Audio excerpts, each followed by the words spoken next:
आज हम बात करेंगे हाई प्रेशर लिक्विड क्रोमेटोग्राफी की। कि हाई प्रेशर लिक्विड क्रोमेटोग्राफी में जो उनसे पंप्स यूज़ होते हैं वो पता है ना कि पंप कैसे यूज़ होता है। पंप का काम क्या होता है, ये मोबाइल फेज़ को जोन से मिक्सर की तरफ, यानी कि मिक्सर है ना, मिक्सर के अंदर तीन मोबाइल फेजेस आते हैं जिनको हम टर्नरी सॉल्वेंट भी कह सकते हैं। क्योंकि 3 मोबाइल फेजेस हैं इसलिए हम इसे टर्नरी सॉल्वेंट भी कह सकते हैं। 3 मोबाइल फेजेस मिक्सर के अंदर आते हैं। मिक्सर क्या करता है, तीनों के तीनों मोबाइल फेजेस को अच्छी तरीके से डिज़ोल्व करता है। फिर उसके बाद आता है आगे क्या आता है, मिक्सर के बाद ही उसके सामने ही आता है ये पंप आ जाता है। मिक्सर के सामने लगाता है पंप का काम क्या होता है, ये टर्नरी सॉल्वेंट को आगे की तरफ प्रेशर के साथ भेजता है। किसके अंदर, इक्विलिब्रियम कॉइल के अंदर पंप क्या करता है, इस टर्नरी सॉल्वेंट को इक्विलिब्रियम कॉइल के अंदर प्रेशर के साथ भेजता है। ठीक है ना। और इसीलिए ही हम इसे हाई प्रेशर लिक्विड क्रोमेटोग्राफी कहते हैं, क्योंकि इसमें हाई प्रेशर का यूज़ हो रहा होता है। किसके लिए, लिक्विड के लिए हम हाई प्रेशर का यूज़ कर रहे होते हैं। इस क्रोमेटोग्राफी कहते हैं जी हाई प्रेशर क्रोमेटोग्राफी, जिसमें हम हाई प्रेशर के साथ मोबाइल फेज़ को, जो कि 3 मोबाइल फेजेस का मिक्सचर होता है, टर्नरी सॉल्वेंट को हम हाई प्रेशर के साथ आगे की तरफ इक्विलिब्रियम कॉइल में भेजते हैं। इक्विलिब्रियम कॉइल के बाद फिर वो कहाँ पर जाता है, गार्ड में जाता है। ठीक है ना। गार्ड का काम क्या होता है, इम्प्योरिटी को बाहर निकाल देता है। फिर गार्ड के बाद फिर वो उधर जाता है।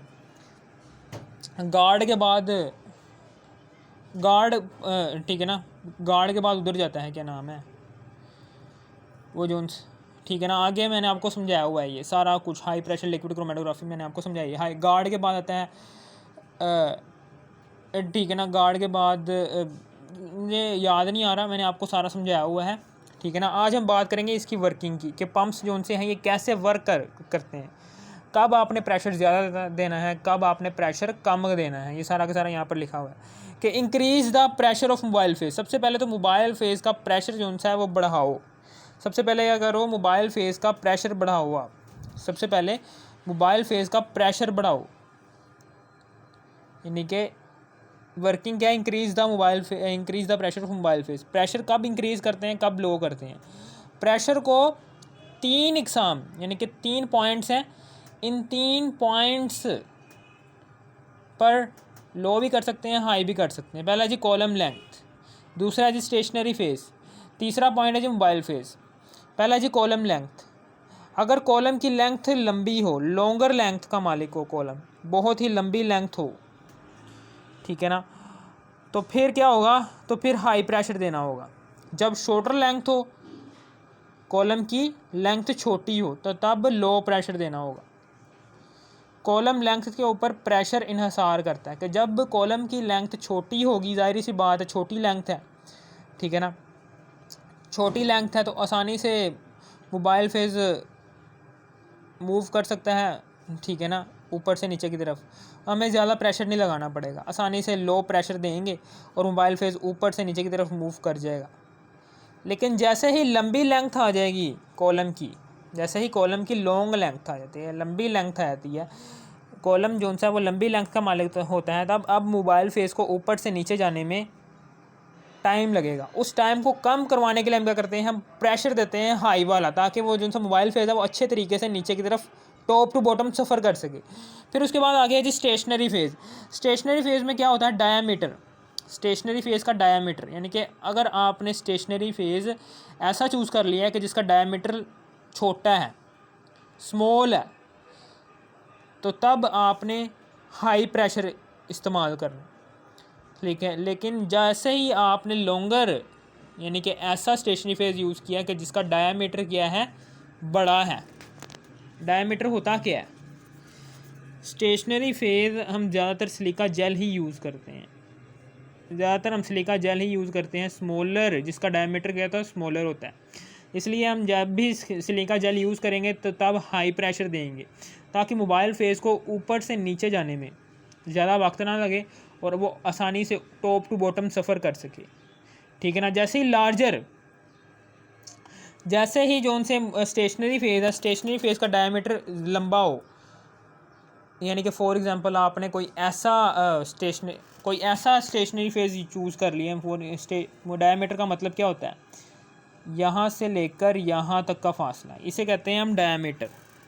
पूरे सर्कल का फासला इसे डायमीटर कहते हैं, ठीक है ना। जैसे ही डायमीटर ज़्यादा होना तो तब आपने स्टेशनरी फेज़ जो उनसा चूज़ किया उसका डायमीटर लंबा है, उसके पार्टिकल्स का डायमीटर बड़ा है, तो तब आपने थोड़ा सा प्रेशर अप्लाई करना है। थोड़ा सा प्रेशर अप्लाई करेंगे तो आपका जो सा मोबाइल फेज़ है वो आसानी से टॉप से लेकर बॉटम तक आसानी से कम वक्त में पहुंच जाएगा। लेकिन जैसे ही आपके स्टेशनरी फेज़ के पार्टिकल्स का साइज़ छोटा है, उनका डायमीटर बहुत ही स्मॉल है, जिसकी वजह से सरफेस एरिया बढ़ गया है, ठीक है ना, सरफेस एरिया बढ़ गया है। तो अब सरफेस एरिया बढ़ गया है तो अब मोबाइल फेज़ को ऊपर से नीचे जाने में थोड़ी सी मुश्किल होगी। उस मुश्किल को कम करने के लिए हम क्या करते हैं, प्रेशर को ज़्यादा करवा देते हैं। जैसे ही प्रेशर ज़्यादा हो जाता है, जैसे ही प्रेशर ज़्यादा लगता है, तो अब क्या करता है, मोबाइल फेज़ आसानी से ऊपर से नीचे की तरफ सफ़र करना शुरू कर देता है, ठीक है ना, कम वक्त में ऊपर से नीचे की तरफ सफ़र कर जाता है। अब उसके बाद मोबाइल फेज़ है, मोबाइल फेज़ की विस्कोसिटी कैसी होनी चाहिए, मोबाइल फेज़ की विस्कोसिटी मोर विस्कस भी होना चाहिए, लेस विस्कस भी होना चाहिए। मोबाइल फेज़ है उसकी विस्कोसिटी मोर भी हो सकती है, लेस भी हो सकती है, यानी कि मोबाइल फेज़ गाढ़ा ज़्यादा भी हो सकता है, कम भी गाढ़ा हो सकता है। जब ज़्यादा गाढ़ा होगा ना मोबाइल फेज़, जब मोबाइल फेज़ जो सा है वो ज़्यादा गाढ़ा होगा, यानी कि मोबाइल फेज़ के पार्टिकल्स जो से हैं वो ज़्यादा गाढ़े होंगे, ज़्यादा चिपचिपे होंगे, तो तब मोबाइल फेज़ को टॉप टू बॉटम सफ़र करने में बहुत मुश्किल होगी। तो तब आपने ज़्यादा सारा प्रेशर देना, ताकि हाई प्रेशर देना, ताकि वो जो सा विस्कस मोबाइल फेज़ है, चिपचिपा मोबाइल फेज़ है, वो स्टेशनरी फेज़ में से पास थ्रू हो जाए और आसानी के साथ मिक्सचर के जो उनसे कंपोनेंट्स हैं, जितने भी मिक्सचर के अंदर कंपोनेंट्स एग्जिस्ट कर रहे हैं, उनको डिस्ट्रीब्यूट कर सके स्टेशनरी फेज़ में। फिर उसके बाद लेस विस्कस, जैसे ही आपके मोबाइल फेज़ का, यानी कि जैसे ही आपने कोई ऐसा ले लिया है mobile phase, for example H2O ले लिया है, ये क्या है, ये लेस विस्कस है, तो तब आपने थोड़ा सा प्रेशर अप्लाई करना है। फॉर एग्जांपल H2O ले लिया है, ये चिपचिपा नहीं होता, ये लिक्विड होता है, चिपचिपा नहीं होता ये, तो ये आसानी से थोड़ा सा प्रेशर देंगे, पंप से थोड़ा सा प्रेशर देंगे, तो थोड़े से प्रेशर के साथ ही वो जो सा मोबाइल फेज़ है वो आसानी से टॉप टू बॉटम सफ़र कर जाएगा। लेस विस्कस होना चाहिए। अगर आपका मोबाइल फेज़ लेस विस्कस है, फॉर एग्जांपल हम जो उनसे मोबाइल फेजेस यूज़ कर रहे होते हैं ना, टर्नरी मोबाइल फेजेस, इसमें से एक H2 होता है, फिर दूसरा होता है एसीटोन, और तीसरा होता है क्लोरोफॉर्म।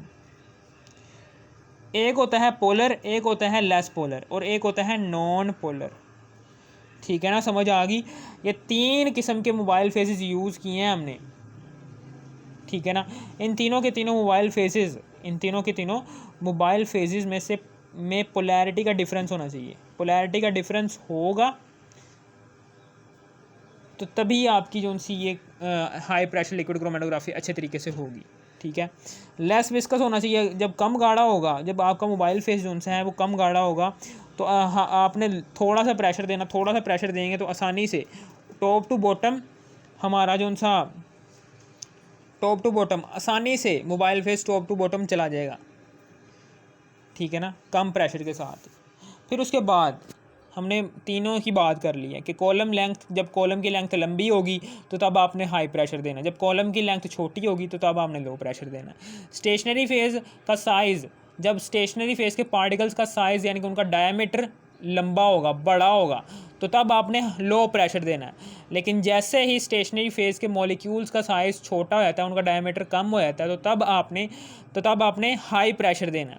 मोबाइल फेज़ में क्या था, मोबाइल फेज़ अगर ज़्यादा विस्कस होगा तो उसको ज़्यादा प्रेशर की दरकार होगा टॉप टू बॉटम सफ़र करने के लिए, और जब मोबाइल फेज़ कम विस्कस होगा, पतला सा होगा, तो तब आपने लो प्रेशर देना, तो आसानी से mobile phase top to bottom सफ़र कर जाएगा और मिक्सचर के सारे कंपोनेंट्स को डिस्ट्रीब्यूट कर देगा कॉलम के अंदर, ठीक है ना। और फिर उसके बाद आगे की बात करने जा रहा हूँ कि टाइप्स ऑफ पम्प्स क्या होते हैं।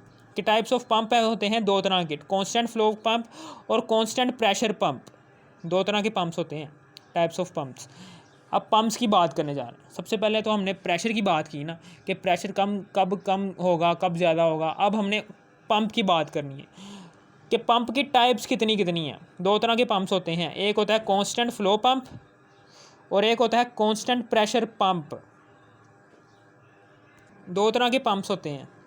हम प्रेशर जो उनसा होता है ना 1000 से लेकर 5000 PSI तक का प्रेशर लगाते हैं।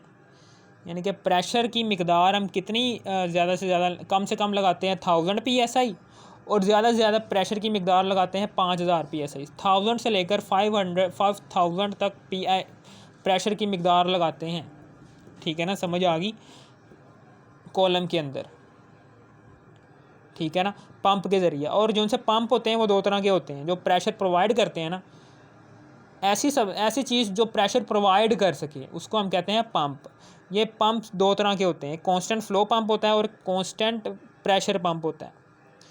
कांस्टेंट फ्लो पंप में क्या होता है, जो उनसी मोबाइल फेस की वेलोसिटी होती है वो सेम ही रहती है, यानी कि top to bottom mobile phase की वेलोसिटी सेम ही रहती है, लेकिन जो उनका प्रेशर होता है वो मे बी डिफरेंट यानी कि चेंज होता रहता है। इसी तरीके से कांस्टेंट प्रेशर पंप क्या होता है, इसमें प्रेशर कांस्टेंट रहता है, जैसे कि नाम से जाहिर है। कांस्टेंट फ्लो पंप का मतलब क्या है, जैसे कि नाम से जाहिर है, फ्लो किसने होना, मोबाइल फेज ने फ्लो होना है। इसका मतलब कि फ़्लो किसने होना, मोबाइल फेज़ ने। और कांस्टेंट कौन सा रहेगा, मोबाइल फेज़, यानी कि फ़्लो किसने होना, मोबाइल फेज़ ने। और मोबाइल फेज़ के साथ एक लफ्ज़ आ रहा है कांस्टेंट, यानी कि कांस्टेंट स्पीड में मोबाइल फेज़ ने मूव करना है कांस्टेंट फ्लो पंप में। ठीक है ना। जबकि प्रेशर जो सा होगा वो चेंज होता रहेगा। प्रेशर में be different, speed of mobile phase is constant but pressure में बी डिफरेंट। लेकिन जैसे ही हम यहाँ पर कांस्टेंट प्रेशर पंप होता है, यहाँ पर जैसे ही कांस्टेंट प्रेशर पंप यहाँ पर 2000 PSI फॉर एग्जांपल, हमने यहाँ से मोबाइल फेज़ जो सा है वो नीचे गया, ये देखें यहाँ पर मोबाइल फेज़ है, मोबाइल फेज़ ऊपर से नीचे की तरफ जा रहा है, आसानी के साथ जाता ही जा रहा है।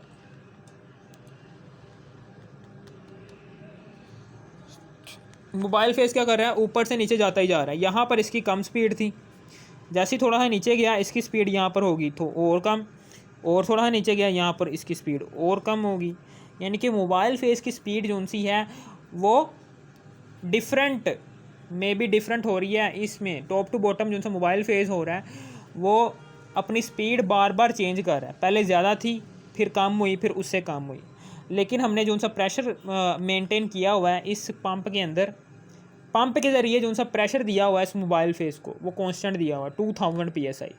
यानी कि हमने जो सा मोबाइल फेज़ है, ये जो सा मोबाइल फेज़ इस पंप के अंदर, इसके अंदर आया है, इस कॉलम के अंदर जो सा मोबाइल फेज़ आया है, पंप ने 2000 PSI यानी कि कांस्टेंट प्रेशर के साथ ही मोबाइल फेज़ को भेजा है इसमें। जैसे ही कांस्टेंट प्रेशर के साथ मोबाइल फेज़ इसके अंदर आएगा ना, तो इसकी स्पीड इस कॉलम के अंदर पहले ज़्यादा थी, फिर उससे कम हुई, फिर उससे कम हुई। इस तरीके से pressure made by pump is remain constant. यानी कि प्रेशर जो सा दिया है ना पंप ने इस मोबाइल फेज़ को, वो 2000 PSI ही दिया, ना ही इससे ज़्यादा और ना ही इससे कम। 2000 PSI कांस्टेंट प्रेशर के साथ मोबाइल फेज़ को इस कॉलम के अंदर भेजा। फिर उसके बाद क्या होगा, बट फ्लो रेट जो सा फ्लो रेट था ऊपर से नीचे की तरफ का मोबाइल फेज़ का, वो डिफरेंट, वो चेंज हो गया। पहले कम थी स्पीड, फिर उससे कम हुई, फिर उससे कम हुई। यानी कि flow rate of mobile phase क्या है, वो चेंज होती रही है इस कॉलम के अंदर। इसको हम कहेंगे ये क्या है, कांस्टेंट प्रेशर पंप, जिसमें प्रेशर तो कांस्टेंट है लेकिन mobile phase rate of flow of mobile phase में बी चेंज इन कॉलम। ठीक है ना। अगर आपको इस वीडियो की ज़रा सी भी समझ आ गई, इस वीडियो कर दो लाइक और subscribe. Thanks for watching me. Pump दो तरह के होते हैं, ये भी मैंने दोबारा से बता देता हूँ कि पंप दो तरह के होता है, कांस्टेंट फ्लो पंप और कांस्टेंट प्रेशर पंप। फ्लो का मतलब क्या, मोबाइल फेज़, यानी कि जिसमें mobile phase top to bottom constant speed से मूव कर रहा होता है उसको कहते हैं कांस्टेंट फ्लो पंप। इसमें हम प्रेशर मे बी चेंज, इसमें हम प्रेशर चेंज करते रहते हैं, यानी कि जो सा मोबाइल फेज़ इस पंप के अंदर आएगा प्रेशर की वजह से, वो प्रेशर हम चेंज करते रहेंगे। पहले कम देंगे प्रेशर, पहले ज़्यादा देंगे प्रेशर, फिर आहिस्ता आहिस्ता कम करते जाएंगे और इस तरीके से प्रेशर चेंज होता रहेगा। लेकिन मोबाइल फेज़ की जो सी स्पीड है इस कॉलम के अंदर टॉप टू बॉटम वो फिक्स ही रहेगी, एक ही रहेगी। For example 10 metre per second है top to bottom speed mobile phase की, तो वो 10 मीटर पर सेकंड ही रहेगी, इससे ना कम होगी ना ही ज़्यादा। सेम स्पीड के साथ mobile phase top to bottom सफ़र कर जाएगा। फिर कांस्टेंट प्रेशर पंप क्या होता है? कांस्टेंट प्रेशर पंप का मतलब क्या होता है? ये एक ही प्रेशर। कांस्टेंट प्रेशर पंप का मतलब क्या होता है? जैसा कि आपको नाम से ज़ाहिर है, यहाँ पर हम प्रेशर कांस्टेंट ही रखते हैं। यहाँ पर हम क्या रखते हैं? यहाँ पर प्रेशर को कांस्टेंट रखते हैं, जबकि पीछे से जो सा आपने मोबाइल फेज़ को हमने कॉलम में भेजा है, मोबाइल फेज़ को हमने कॉलम में भेजा है कांस्टेंट प्रेशर के साथ, यानी कि एक ही प्रेशर 2000 PSI प्रेशर पर ही हमने मोबाइल फेज़ को भेजा है, ना ही इससे कम ना ही इससे ज़्यादा। जैसे मोबाइल फेज़ को कांस्टेंट प्रेशर के साथ इस कॉलम के अंदर भेजा, तो कॉलम के अंदर जाते ही इसकी स्पीड क्या हो जाती है? चेंज, मे बी डिफरेंट होती रहती है, पहले ज़्यादा थी फिर उससे कम हुई, फिर उससे कम हुई। इसको हम कहते हैं कांस्टेंट प्रेशर पंप। अगर आपको इस वीडियो की ज़रा सी भी समझ आ गई, थोड़ी सी भी समझ आ गई इस वीडियो कर, तो लाइक और सब्सक्राइब और शेयर भी कर देना। Thanks for watching me.